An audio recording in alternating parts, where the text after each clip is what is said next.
Caleb Whitaker's law office smells faintly of old books and lemon polish. The kind of scent that clings to spaces where secrets have been folded into thick folders for decades. I sit there in my black funeral dress, the same one I wore only 3 days ago when we laid Uncle Ben to rest. The fabric scratches just enough against my skin to keep me tethered to grief, a constant reminder that love has been ripped from my life and stitched with loss. My chest feels hollow. My hands rest stiff on my lap, bones aching from holding myself upright. Caleb clears his throat, adjusting his wire-rimmed glasses with fingers that know the exact dance of legal formalities. Sunlight pushes through the Venetian blinds, stark and harsh, carving bar-shaped shadows across the slick mahogany conference table, like the room itself is a cage designed to hold me, to hold truth, to hold grief. His voice breaks into the quiet, not unkind but framed in precision. As the sole beneficiary of Benjamin Thomas' estate, the words tumble. 1.8 million in liquid assets. A controlling stake in Arcadia Home and living $14.9 million.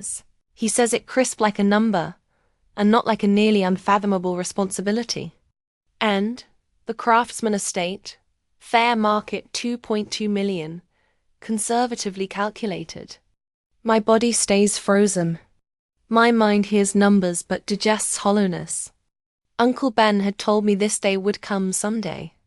But someday was supposed to be after Little League games for his grandkids, after grey hair and 3 more decades of Christmases, after him sitting at the head of the table.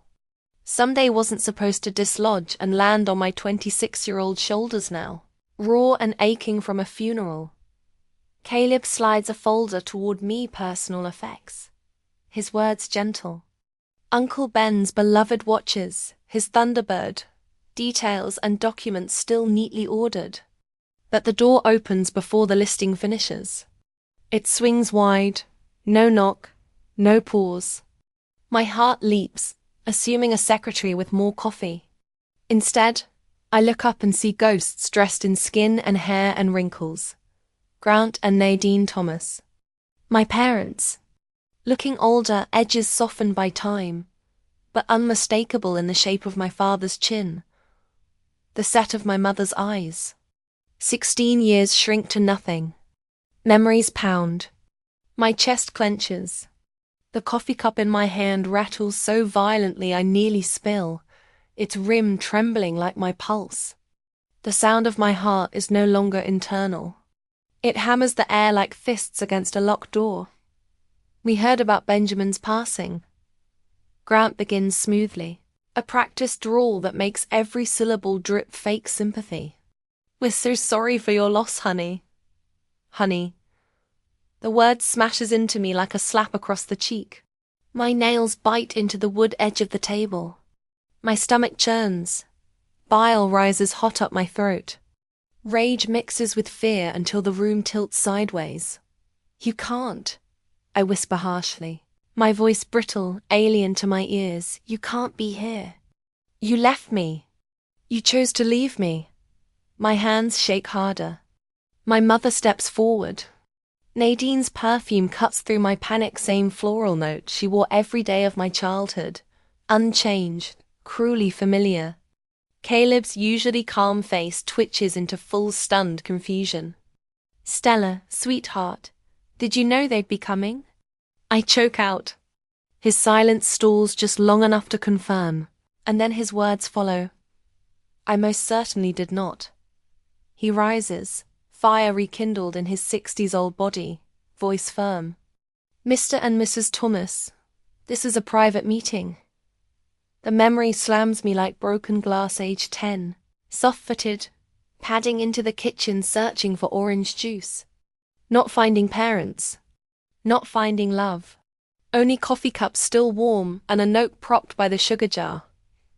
Uncle Ben will take care of you. 7 words colder than winter. No, I love you. Not even will come back. Just dismissal disguised as convenience. My lungs tighten. But then another memory threads in. Clearer. Steadier. My first night with Uncle Ben and Iris. Warm soup ladled into a bowl, though the air outside sweltered with July heat. Iris's gentle hands tugging my hair into braids, humming a steady lullaby passed down generations. Uncle Ben's voice reading Goodnight Moon, holding the book upside down but still determined. Humor glinting in eyes because he thought any comfort mattered.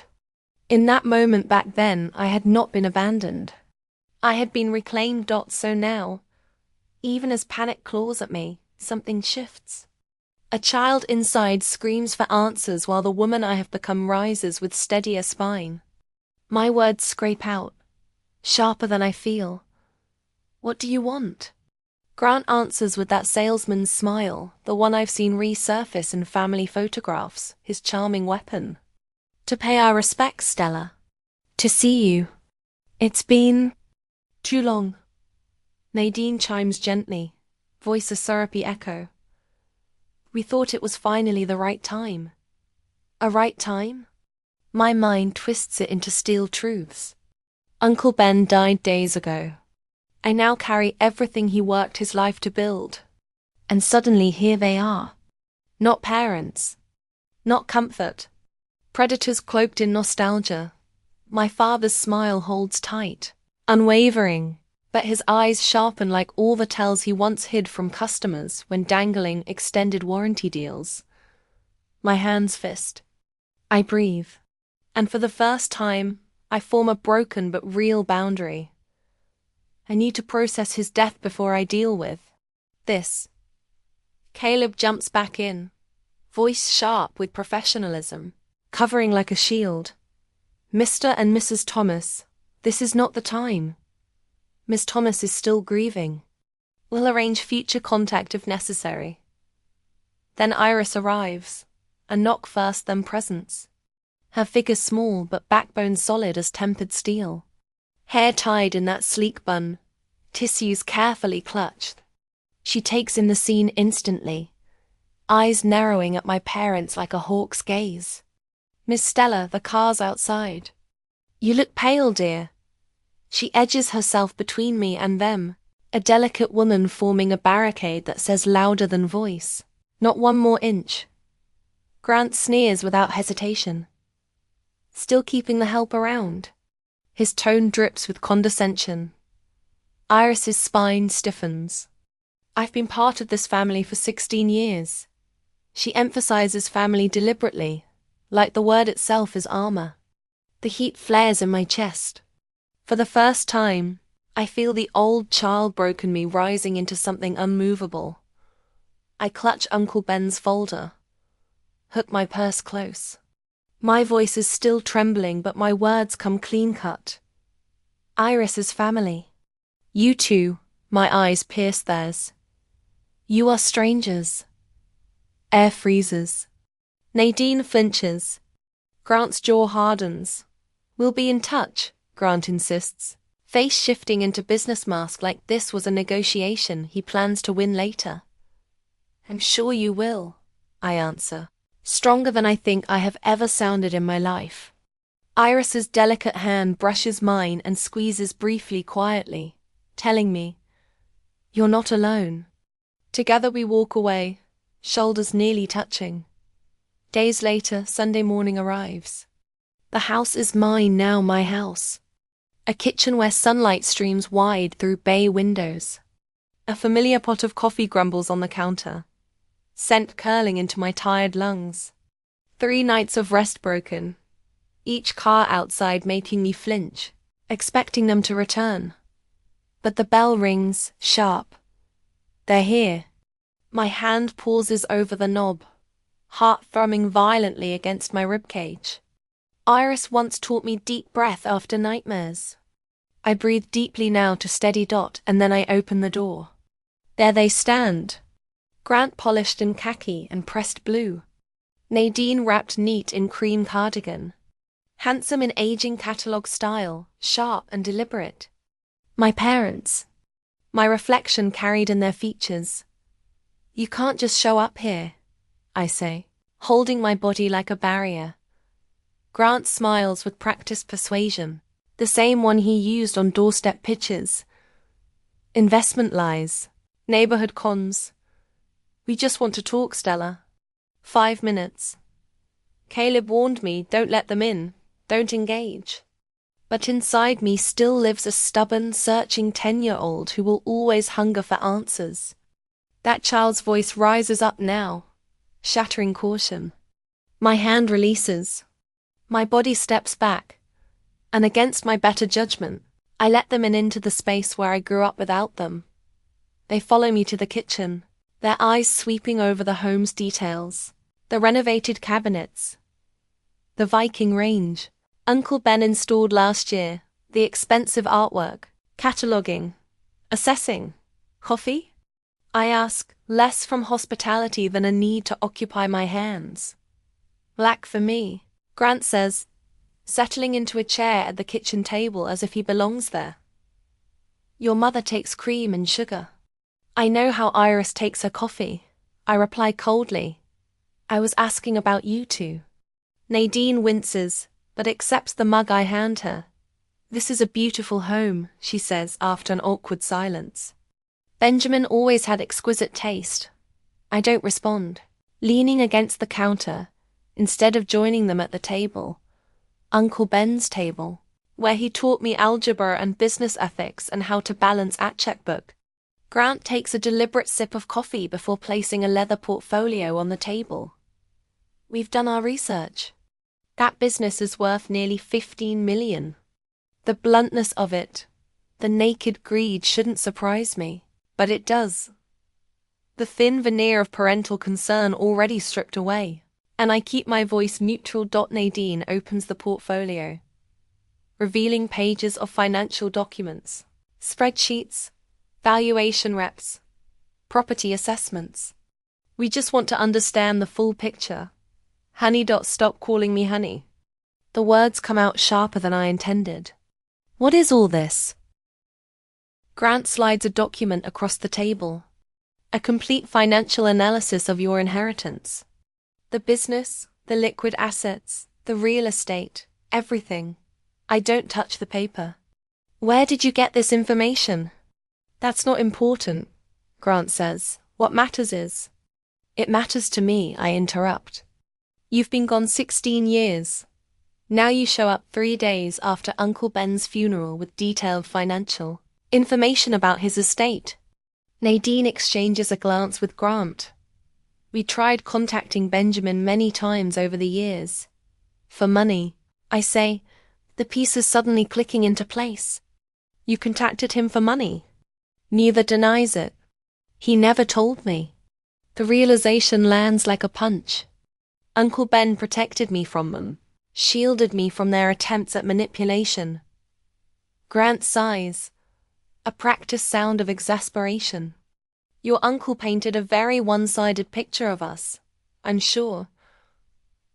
He didn't need to paint anything. You left a note saying, Uncle Ben will take care of you, and disappeared. That paints its own picture. Nadine reaches for her purse, removing a folder different from Grant's portfolio. There are things you don't understand, Stella. She slides it across the table. I hesitate, then open it. Inside are court documents, custody papers, legal statements, financial records. My eyes catch on a figure from 2009, $13,500. What is this? I ask, though the sick feeling in my stomach tells me I already know. We were in a difficult situation, Nadine says softly. We needed money, and Benjamin offered to take full custody of you if you signed away your parental rights. I finish, scanning the document with growing horror. You sold me for $13,000. That's not how it was. Grant protests, but his eyes shift away from mine. It's exactly how it was. I push the documents back. You legally signed me away for cash. The kitchen falls silent except for the ticking of the grandfather clock in the hallway. Uncle Ben's clock, the one he wound every Sunday evening while telling me stories about his childhood. My entire world shifts beneath me. Uncle Ben wasn't just generous in taking me in. He was protective. He paid them to stay away. Every gift, Every opportunity he gave me was part of a shield he built around me.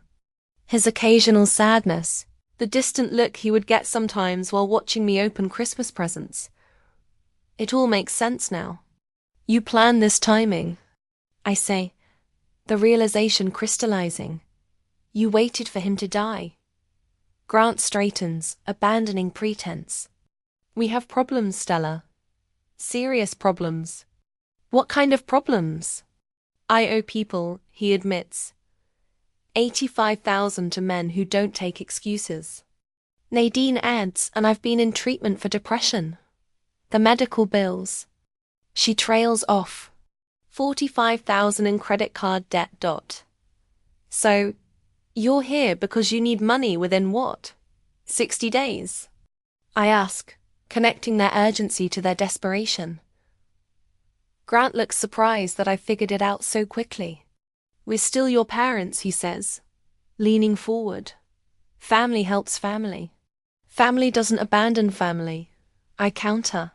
Family doesn't sell their child. We'll contest the will if necessary, Grant says, voice hardening. We have rights as your biological parents, I almost laugh. You signed away those rights for $13,000 in court. Legal details can be reinterpreted, he threatens. We had bad representation. The threat hangs in the air between us. These aren't just desperate people, they're dangerous. They have nothing left to lose, which makes them unpredictable. The fact that they're willing to destroy my peace after Uncle Ben's death proves they're formidable opponents. A floorboard creaks in the doorway.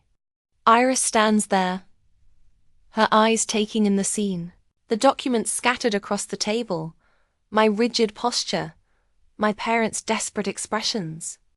I think that's enough for today, she says quietly but firmly.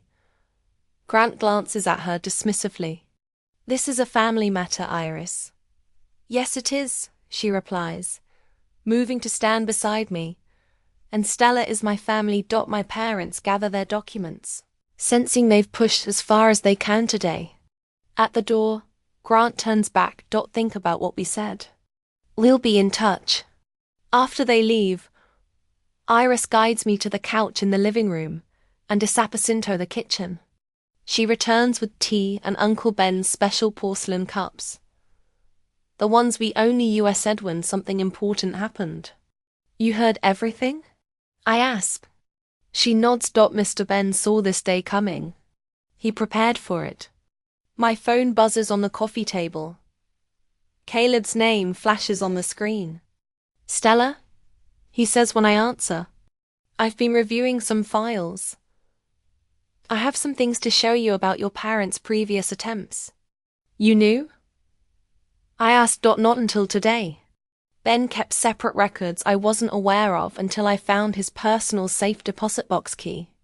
There's a lot here, legal documentation, witness testimonies. Iris takes my free hand. We'll face this together, dear. Looking between Iris' steady presence and Caleb's name on my phone, I realized something. Uncle Ben clearly knew. I'm not fighting alone or unprepared. I have a team. Iris with her knowledge of our family history. Caleb with his legal strategy.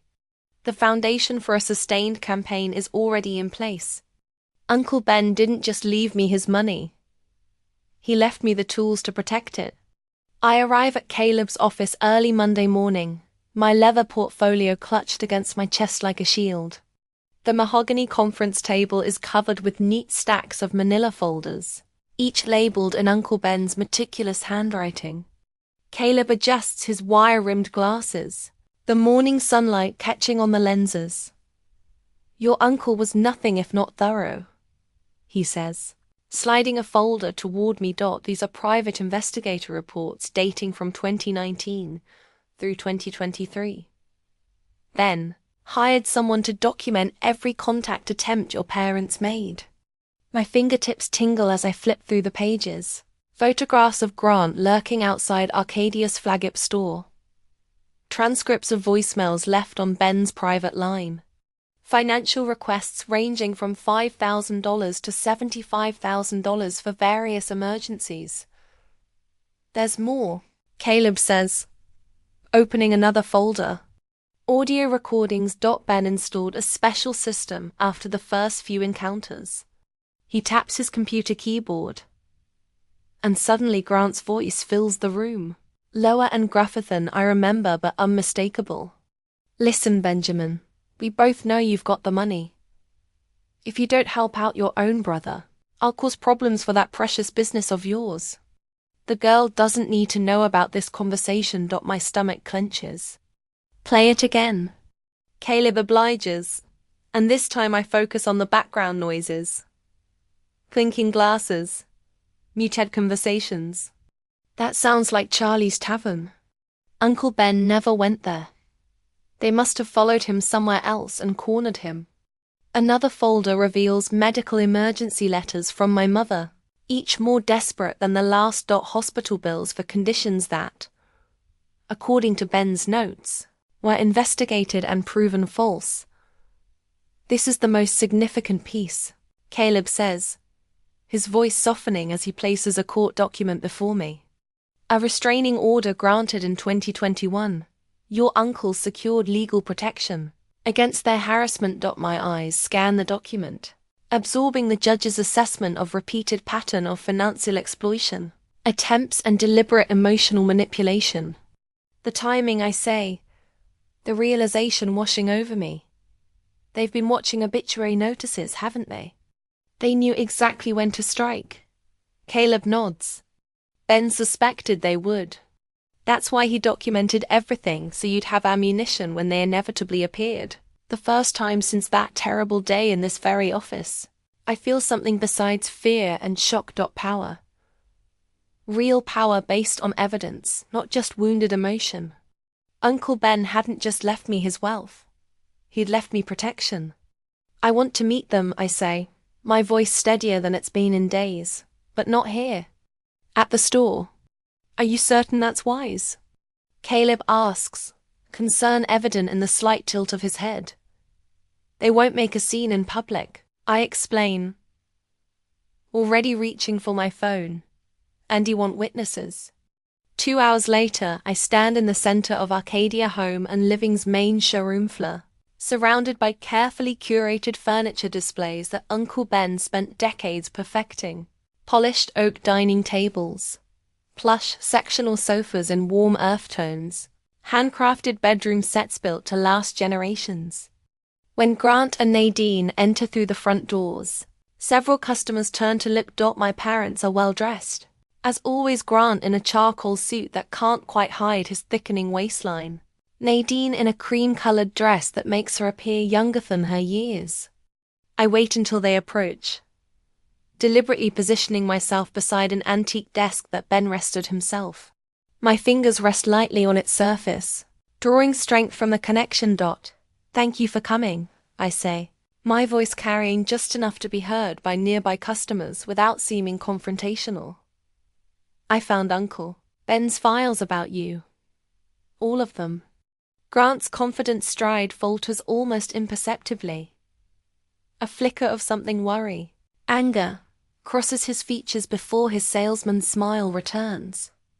Stella, honey, I'm not sure what you think you found, but the court orders, I interrupt, watching his eyes widen slightly.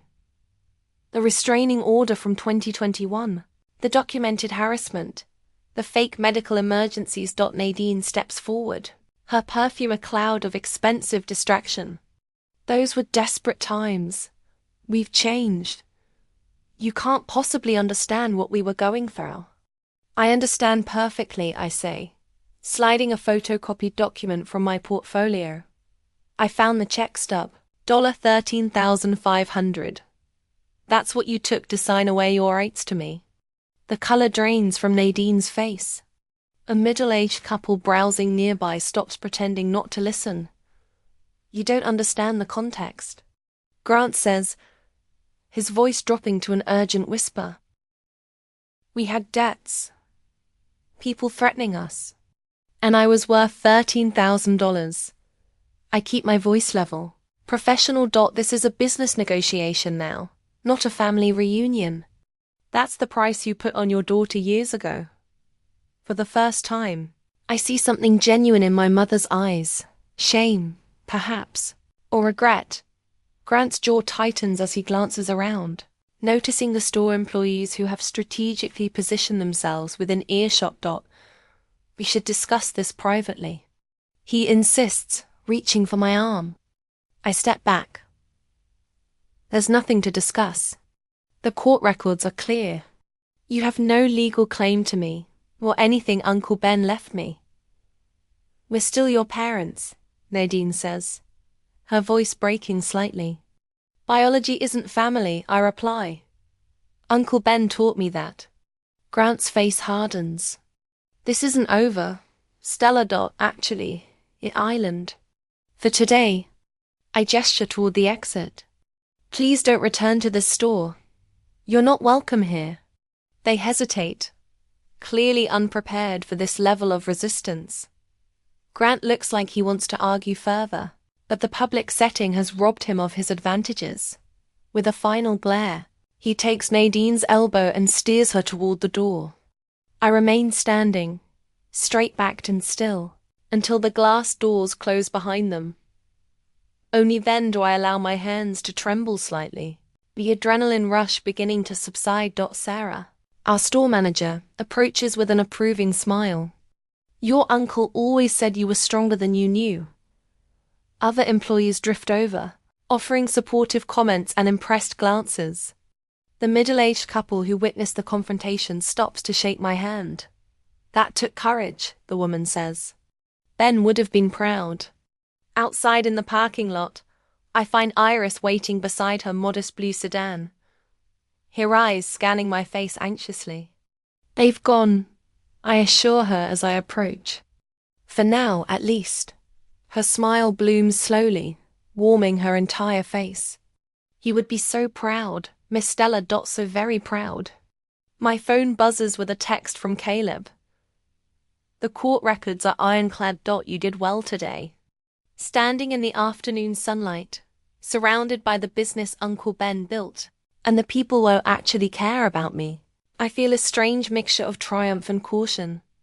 This victory, satisfying as it is, feels incomplete. Grant's parting words echo in my mind. This isn't over. I know better than to underestimate their desperation. They've had years to plan this approach, waiting for the perfect moment of vulnerability. Today, I pushed back effectively, but their retreat seems too easy, too temporary. The question now is whether to press my advantage immediately, or prepare more thoroughly for what feels like an inevitable larger battle.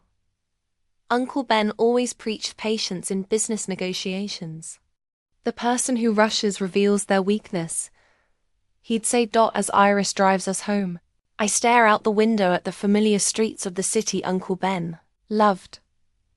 The first real sense of control since his death settles over me, not erasing my grief but somehow making it more bearable. Iris, I say quietly, I think we need to be ready for something bigger.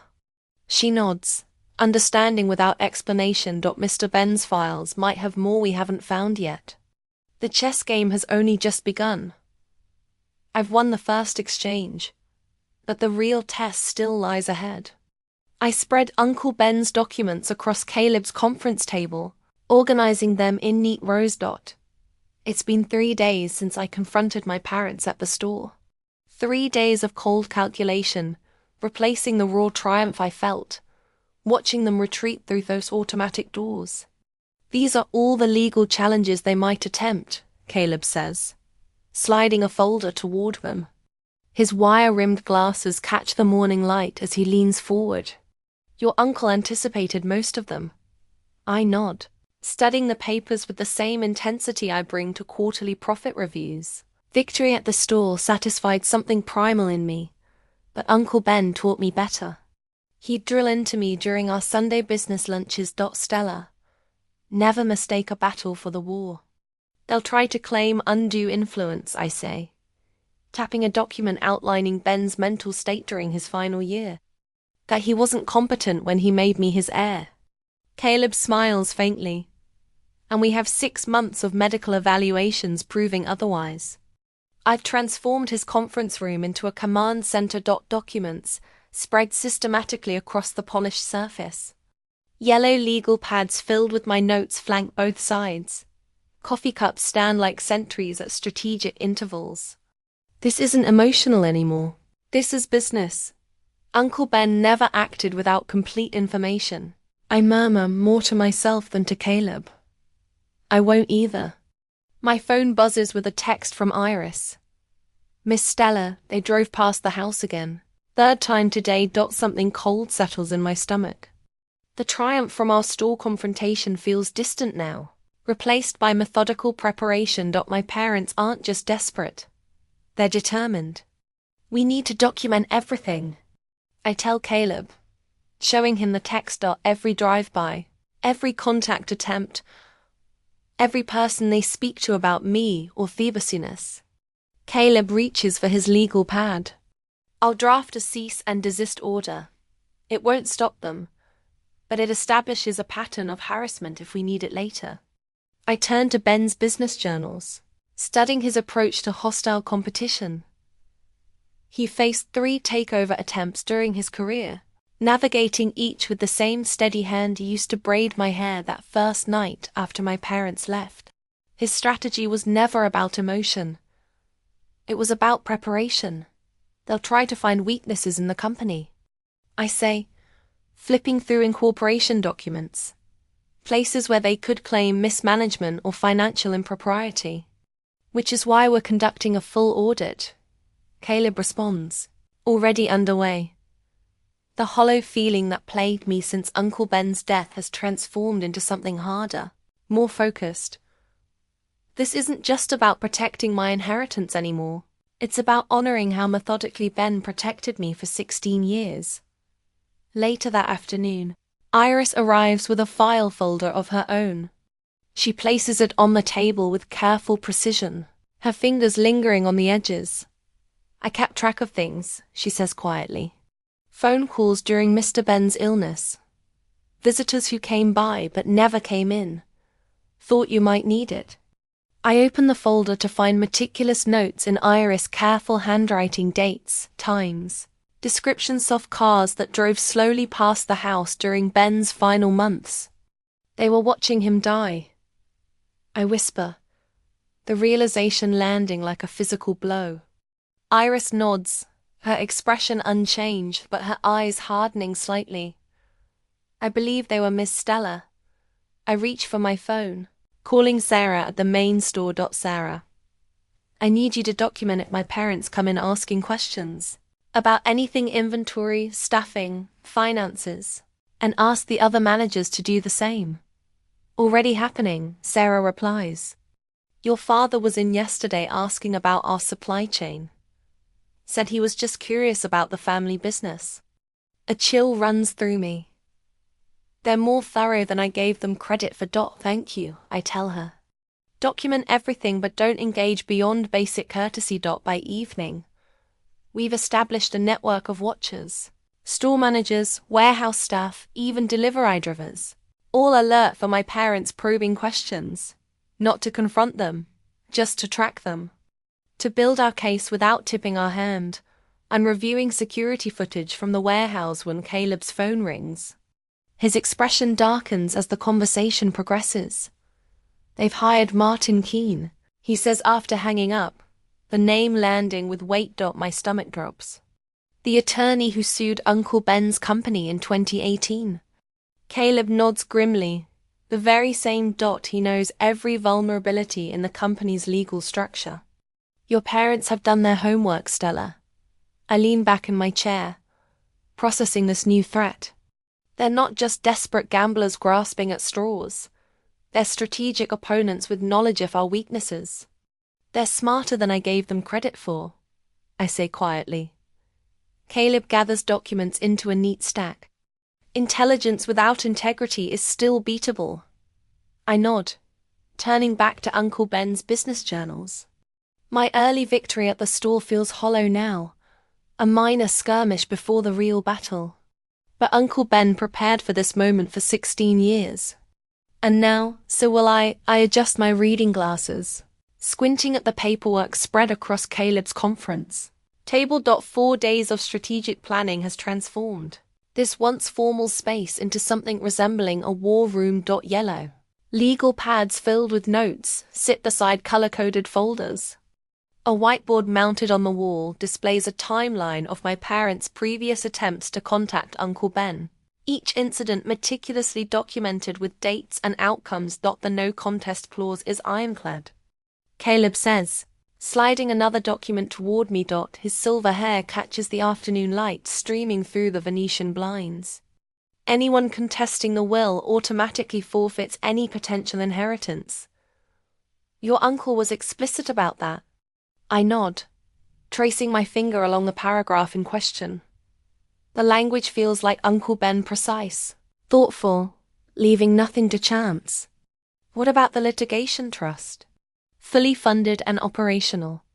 Caleb removes his glasses, polishing them with a handkerchief.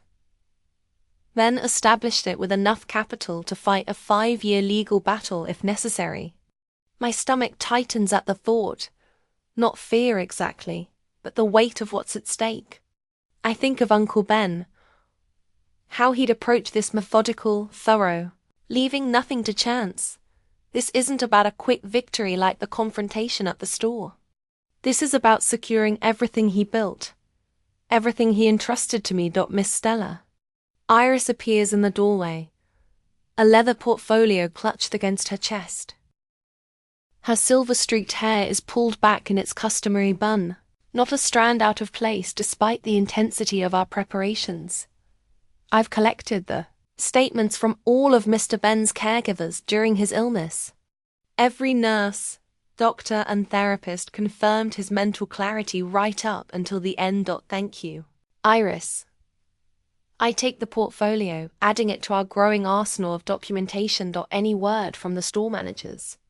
All financial records secured, just as you requested. Mr. Johnson called to confirm the business stability reports are ready whenever you need them. I exhale slowly, mentally checking off another item on our list. We're not winning anything yet, just positioning our pieces on the board with careful precision.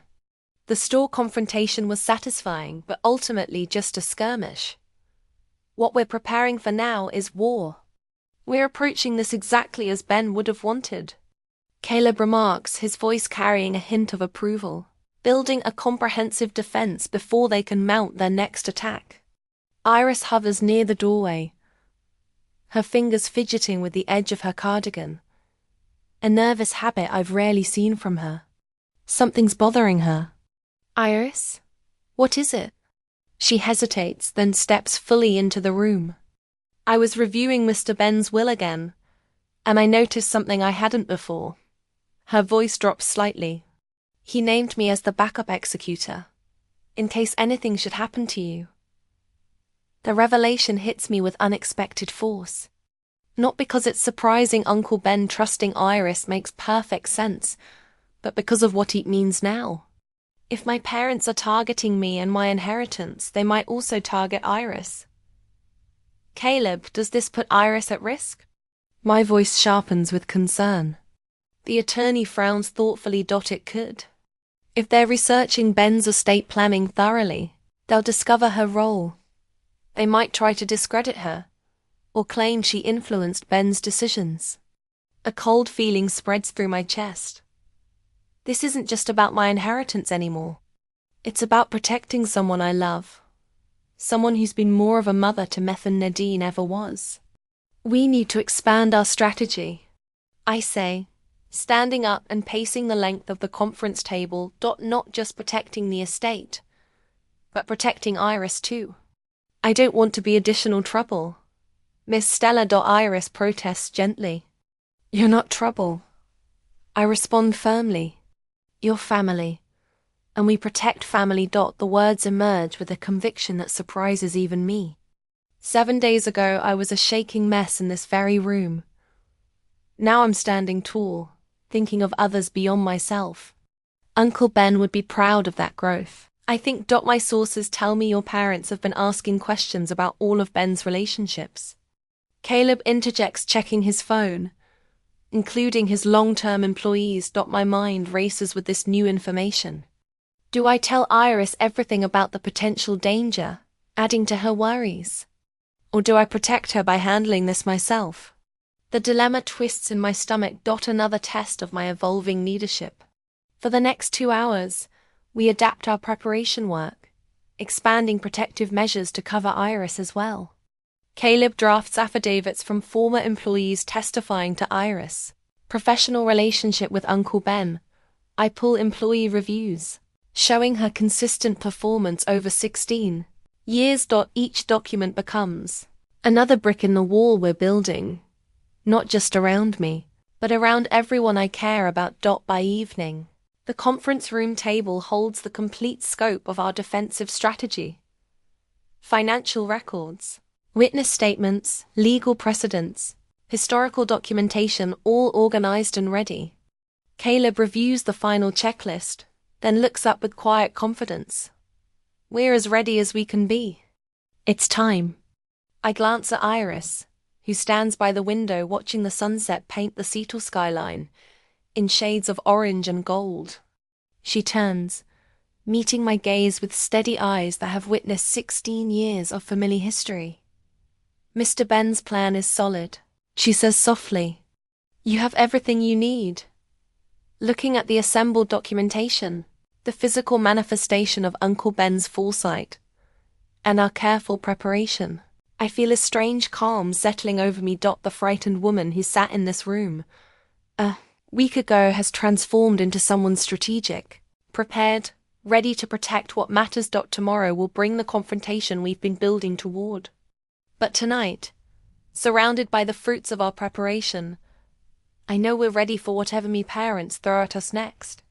The certified letter arrives Wednesday morning next week, its official stamp glaring up from the kitchen counter where Iris placed it. My fingers tremble slightly as I slide my thumb under the flap, tearing the paper with a sound that seems unnaturally loud in the quiet kitchen. Court summons, I announce, my voice steadier than I feel. They're contesting the will. Iris' spoon clatters against her coffee cup. After everything, I scan the dense legal language, my stomach tightening with each paragraph. They're claiming undue influence, that Uncle Ben wasn't of sound mind when he changed his will. The words feel like acid on my tongue. And they filed for a temporary injunction to freeze all assets, including the business, where levy case is pending. The papers tremble in my hands. This isn't just about the money anymore. They're trying to take everything. The house, the business, Uncle Ben's legacy. My entire life. Who's representing them? Iris asks, moving to read over my shoulder. Martin Keene. The name sits bitter in my mouth. Uncle Ben's old legal adversary. The attorney who tried to sue Arcadia 3 years ago over a supplier contract dispute. Not a coincidence. The phone rings and Caleb's name flashes on the screen. He's already heard. They've been planning this for weeks, he says without preamble. Filed it strategically before Judge Harmon. She's known for being cautious with estate transfers. What are our chances? I ask, pacing across the kitchen floor. Better than theirs, but it's going to be ugly. They've done their homework, Stella. The emergency hearing is set for Friday morning. Friday. Less than 48 hours to prepare our defense. The room tilts slightly, and I grip the counter edge. They can't possibly win, I whisper. No, but they can drag this out for months. Caleb's voice hardens, during which time his business operations could be severely restricted. That's what they're counting on, that you'll settle, rather than risk Arcadia's stability. After I hang up, I stare out the kitchen window at the garden. Uncle Ben lovingly tended every spring. The azaleas he planted the year one graduated college have just begun to bloom. Their vibrant pinks, a mockery of the coldness spreading through my chest. They've been watching us, I say to Iris, waiting for the perfect moment. The doorbell interrupts my thoughts. Through the side lights, I glimpse a familiar news van parked at the curb. A reporter stands on my porch, microphone in hand. Perfect timing. I swing the door open before she can ring again. Miss Thomas. Her smile is professional, practiced. Catherine Ward, Kiro News. We're doing a story about the Thomas estate dispute. Would you comment on your parents' concerns about your ability to manage such a substantial business during this time of grief? My stomach drops. They've gone public. No comment. I say, closing the door firmly. My phone buzzes with a text from Sarah at the Bellevue store. Reporters here asking employees about you. What should we say? Another text chimes from our operations manager. 2 customers cancelled large orders this morning, said they heard Arcadia might be changing ownership. I press my forehead against the cool wood of the door. Grant and Nadine aren't just fighting for assets. They're strategically undermining customer confidence, creating doubt about Arcadia's stability under my leadership. They've launched a PR campaign. I tell Iris, showing her the messages. They're positioning themselves as concerned parents worried about a grieving daughter making hasty decisions. That's despicable. Iris whispers, her normally kind face hardening. It's calculated. I reply, walking to Uncle Ben's study. And it's working. People are starting to question. I spend the next 4 hours on the phone with Caleb, implementing our countermeasures. His paralegal delivers a thick folder of documents. The adoption papers Uncle Ben prepared years ago but never filed. Court records of my parents' harassment. Private investigator reports documenting their financial troubles. By evening, my dining room resembles a war room. Legal briefs cover every surface. The store managers have joined us, armed with sales reports and employee testimonials about Uncle Ben's unwavering confidence in my leadership abilities. They're good, Caleb admits, reviewing Grant and Nadine's filing. They've been careful not to appear overtly greedy. Instead, they're expressing concern about preserving Benjamin's legacy. It's manipulative but effective. Some of the neighbors are actually wondering if they might have a point. Iris adds quietly, Margaret Wilson asked me today if you were really ready to handle such responsibility. The betrayal stings. Margaret has known me since I was 10. We need to be smarter. I say, gathering everyone around the table. They've been planning this for months, maybe years. We have 41 hours until that hearing. I distribute assignments with a calm that surprises even me. Sarah will coordinate employee testimonials. Caleb's team will prepare exhibits demonstrating Uncle Ben's consistent intent to leave me the business. Iris will contact Ben's doctors to testify about his mental clarity until the end. What about you? Caleb asks. I'm going to study every case Martin Keene has ever argued. I reply. And prepare for cross-examination. They'll try to paint me as emotionally unstable and financially inexperienced. As midnight approaches, only Iris remains, organizing witness statements into color-coded folders. She says gently, so should you. I reply, but neither of us moves. The stakes are too high. Do you think we can win? I finally ask the question that's been haunting me. Iris looks up. Her eyes fierce despite her exhaustion. They may have been planning this for years, but Ben was planning for this possibility longer. He knew exactly who they were and what they might try. She places her hand over mine. On Friday, we show them what real family looks like. My phone rings again. Caleb's number. Judge moved up the hearing. He says without greeting. Tomorrow morning, 8 o'clock. Martin filed for an emergency consideration, claiming urgent business matters require immediate resolution. My heart pounds. Can she do that? She can, and she did. We have less than 12 hours, Stella. I hang up and meet Iris' worried gaze. Tomorrow morning, I tell her. They've pushed up the timeline. They're trying to catch us unprepared, she says. Already gathering the most critical documents, I know. I square my shoulders. feeling something hardening inside me. Not panic, determination. Call everyone. Tell them to bring whatever they have, finished or not. We'll work through the night. As Iris makes calls, I walk to Uncle Ben's study and stand before his portrait. His kind eyes seem to look right through me. I won't let them take what you built, I whisper. I promise. The grandfather clock in the hall chimes once, marking the first hour of what will be the longest night of my life. By sunrise, I'll either be ready to fight for everything Uncle Ben entrusted to me, or I'll have failed him completely. There is no middle ground anymore. Tomorrow, I either keep everything or lose it all. I sit rigidly on the hard oak bench in the courthouse, my black blazer buttoned tight like armor.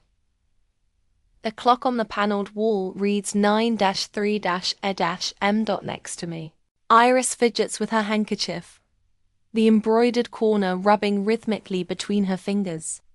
Caleb arranges papers with surgical precision on the table before us dot across the aisle.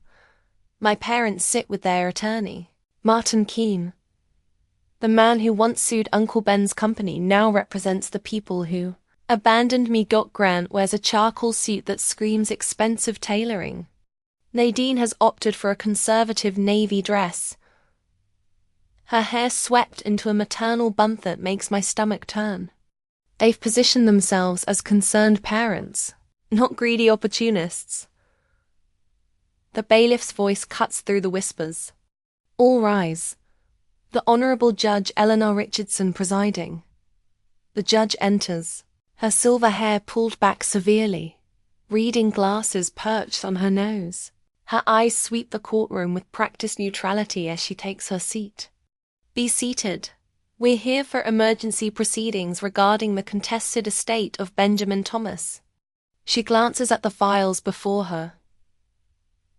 I understand this is a time-sensitive matter. Mr. Keene, you may present your case. Martin Keene rises, buttoning his suit jacket. His confident smile reminds me of a game show host. Polish and practice. Thank you, Your Honor.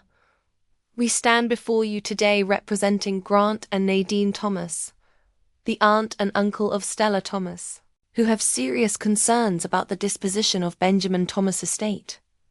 Uncle and aunt. The deliberate terminology makes my fingers curl into fists under the table. Caleb notices and gives an almost imperceptible headshake. Stay calm. Let them show their hand first.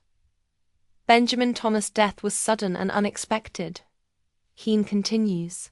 He suffered from hypertension and had experienced several minor cardiac events in the months preceding his passing. During this vulnerable time, his niece, Miss Thomas, who lived with him and depended on him financially, was in a position to exert undue influence. The accusation hangs in the air. My heart pounds against my ribs, but I keep my face neutral. Just as Caleb and I practiced. We have documented precedent in Carmichael v. Westbrook, where a caregiver relationship was found to create presumptive undue influence. Keene presents a stack of case law to the court clerk. We believe similar circumstances exist here and request temporary injunctive relief, freezing the estate assets until a full hearing can determine if Benjamin Thomas was of sound mind and free from coercion when making Miss Thomas his sole beneficiary. My father leans forward, his face a perfect mask of concern. We only want what's best for our niece and for my brother's legacy. He tells the judge. Benjamin built that business from nothing. If he wasn't thinking clearly at the end, decisions might have been made that he wouldn't want. The judge turns to Caleb. Mr. Whitaker, your response? Caleb rises slowly, deliberately. Uncle Ben always said Caleb had courtroom timing like a Broadway actor. Your Honor, what we have before us today is not a case of undue influence. What we have is a calculated attempt at harassment disguised as family concern. He lifts a thick binder from our table. I've been Benjamin Thomas' attorney and friend for 30 years. I drafted his will, which has remained substantially unchanged since Stella Thomas was 12 years old, 2 years after her parents abandoned her. The word abandoned lands like a THUNDERCLAP. Several heads in the gallery turn toward my parents. I have here notarized documentation that Grant and Nadine Thomas legally signed away their parental rights to Benjamin for the sum of $13,500 in 2009. Caleb slides the papers toward the judge. They have had no meaningful contact with their daughter until 3 days after Benjamin's death, when they suddenly appeared at the reading of his will.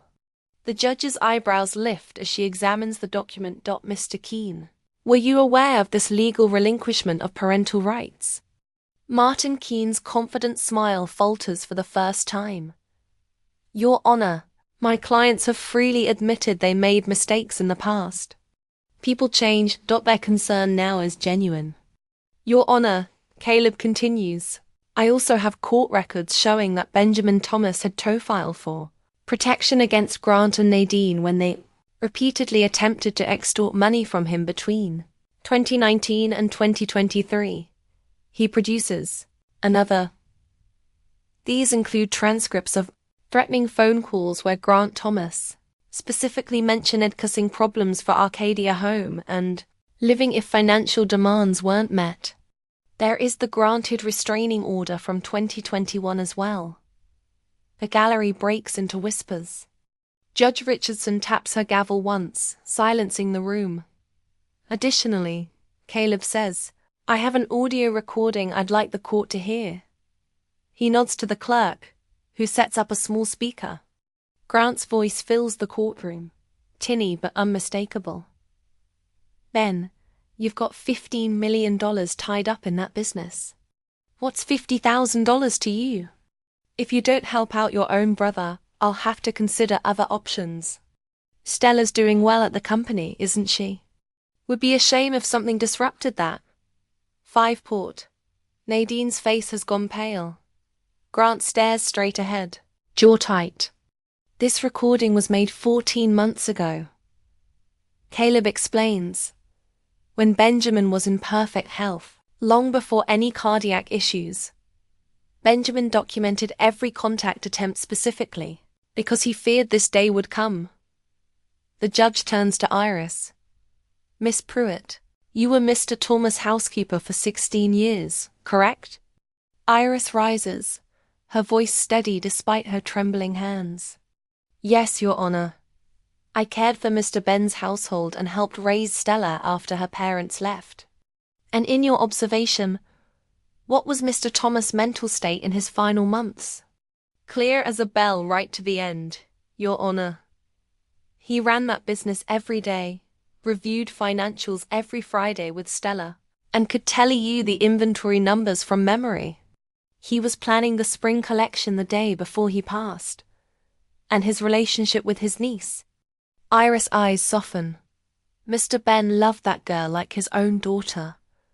He was so proud of how she grew up, how she took to the business. Said she had better instincts than he did. They had Sunday dinner together every week without fail. Even when the business was crazy busy. Next, 3 store managers testify about Ben's mental acuity and his frequent expressions of pride in my business contributions. Sarah from the flagship store describes how Ben would tell customers, my niece picked that line herself. She's got the eye for what people really want in their homes. Throughout it all, my parents maintain their composed facade, though I notice Nadine's knuckles whitening as she grips her purse. Grant whispers urgently to Martin Keene, who looks increasingly uncomfortable. When all testimony concludes, Judge Richardson removes her glasses and surveys the courtroom. I've seen enough to make a determination regarding the emergency petition. The request for injunctive relief is denied. She turns her penetrating gaze toward my parents. Furthermore, I find the timing and nature of this petition highly suspect. The will contains a no contest clause, which is enforceable under state law. By bringing this action, the petitioners have triggered that clause and forfeited any potential claim, they might otherwise have had. The relief floods through me like warm water. Iris squeezes my hand so tightly it almost hurts. Additionally, the judge continues, I am ordering the petitioners to pay all legal costs associated with this emergency hearing. She peers over her glasses directly at my parents. Mr. and Mrs. Thomas, this court will not be used as a tool for harassment or attempted extortion. Based on the documentation presented today, I am issuing a restraining order, prohibiting you from coming within 1,000 feet of Stella Thomas, her residence, or any Arcadia home and living property. Grant's composure finally cracks. His face flushes red, a vein pulsing at his temple. This is outrageous. He starts, but Martin Keene places a restraining hand on his arm. Any further contact in violation of this order will result in contempt charges. Judge Richardson warns. This case is dismissed. The gavel strikes with finality. People rise around us. Several courthouse observers nod approvingly in my direction. The deputy approaches my parents with restraining order paperwork. Grant's shoulders slump as he signs. His earlier confidence evaporated. It's over, Caleb says quietly. They have no further legal recourse. Iris dabs at her eyes with her handkerchief. He's watching over you, dear. Mr. Ben planned everything. I watch as my parents gather their things. Defeated. Nadine glances back once, her expression unreadable, before they disappear through the courtroom doors. 16 years of documentation just paid off, Caleb remarks, patting the legal files. Ben knew exactly what he was doing. As we walk into the sunshine outside the courthouse, I feel lighter than I have since Uncle Ben died. The inheritance is secure. The business is safe. Most importantly, the truth about real family has been affirmed in the most public way possible. Iris links her arm through mine as we descend the courthouse steps. What are you thinking, Miss Stella? I touch Uncle Ben's watch on my wrist, feeling its steady tick against my pulse. I'm thinking that loyalty isn't about blood. It's about showing up. Day after day, year after year. A small crowd of store employees waits at the bottom of the steps, breaking into applause as we approach. In their faces, I see the community Uncle Ben built, the true legacy he left behind. I am no longer the abandoned child, or even just the grieving niece. I am the guardian of everything. Ben valued the business he built, the people he employed, and the family he chose. My shoulders straighten with the responsibility and the privilege of carrying his legacy forward. And for the first time since his death, I know with absolute certainty that I am equal to the task. I stand at the podium, fingertips resting lightly on polished wood, looking out at a sea of faces. 6 months since the courtroom victory, and the transformation still catches me off guard. Arcadia Home and Living was built on one simple principle. I say into the microphone, voice steady where it once might have trembled, that quality matters in our products, in our service, and most importantly, in our relationships. The Seattle Business Journal's annual award ceremony buzzes with quiet energy. 300 of the city's most influential business leaders fill the ballroom, and not one of them makes me doubt myself anymore. The Crystal Community Leadership Award catches the light beside me. Ben's legacy made tangible. In the front row, Iris beams, her silver-streaked hair elegantly styled for the occasion. Beside her, Caleb adjusts his glasses, offering a small nod of approval. My true family, bound by choice rather than blood. My uncle taught me that integrity in business mirrors integrity in life. I continue. And when Arcadia opens its Tacoma location next month, we'll bring that same commitment to a new community. The memory of those chaotic days after my parents' return feels distant now. The newspaper articles about the court case line my office drawer, not as a reminder of pain, but of strength. Local business hire wins decisive victory. Read the headlines. The coverage validated what Ben had always told me.